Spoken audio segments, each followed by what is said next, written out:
हालचाली सध्या सुरू दिसत आहे. महाविकास आघाडीकडे पुरेशी संख्याबळ नसता उद्धव ठाकरेंच्या बाबतीमध्ये निर्णय घ्यावा अशा संदर्भातील भूमिका पुढे येते. त्या भूमिका पुढे येते. माझ्या माहितीप्रमाणे राज्यसभेची निवडणूक पहिल्यांदा होईल आणि मग नंतर विधान परिषदा ज्या रिक्त होत आहेत त्यांची निवडणूक होईल किंवा राज्यपाल नियुक्त आहेत का मला माहीत नाही ते होईल.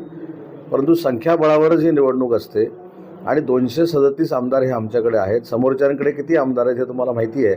त्याच्यामुळं उगाचच कोण धाडस करणार नाहीत याची पूर्ण कल्पना एक कार्यकर्ता म्हणून मला आहे. आज निकाल आहे म्हणून आपल्याला सकाळसाठी बाईट पाहिजे.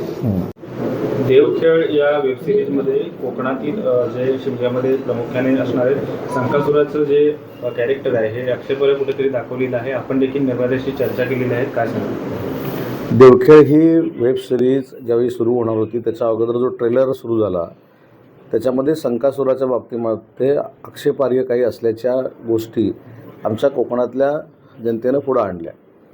मी ज्यावेळी गुहागर तालुक्याच्या दौऱ्यावर होतो त्यावेळी स्वतः चंद्रकांत गायकवाड नावाचे त्या वेबसिरीजचे जे निर्माते आहेत आणि जाधव म्हणून आहेत त्यांच्याशी मी चर्चा केली. त्याच्यानंतर 3 ते 3.5 हजार लोकांच्या समोर त्यांनी स्वतः फोनवरनं याच्यामध्ये काही आक्षेपार्ह असेल तरी मी काढून टाकेन अशा पद्धतीचा शब्द दिला होता.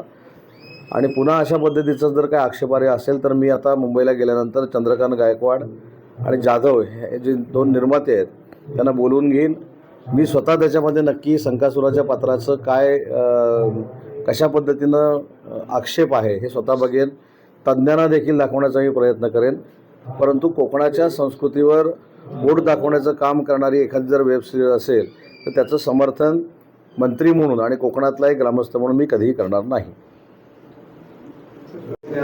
जिल्हा परिषद पंचायत समितीचा कसं बघता याच्याकडे? राज्यातल्या जिल्हा परिषद पंचायत समिती म्हणजे ग्रामीण भागाचा विकास ठरवणाऱ्या निवडणुकांचा आज निकाल आहे. या निकालामध्ये माननीय एकनाथ शिंदेसाहेबांच्या नेतृत्वाखाली शिवसेना अतिशय चांगल्या पद्धतीचा परफॉर्मन्स करेल. कारण 2 नेत्यांमधला फरक मी सांगतो. कार्यकर्त्यांची निवडणूक म्हणजे पत्रक वाटणाऱ्याही कार्यकर्त्यांची निवडणूक आहे. तो देखील स्थानिक स्वराज्य संस्थेमध्ये लोकप्रतिनिधी झाला पाहिजे म्हणून त्याच्या प्रचाराला माननीय एकनाथ शिंदेसाहेब फिरतात. आणि काही लोकांनी पक्षाची मुंबईची शाखा केलेली आहे ते मुंबईच्या बाहेर देखील पडत नाहीत. याचे पडसाद देखील शिवसेनेचे जिल्हा परिषद पंचायत समिती वाढण्यामध्ये होणार आहे.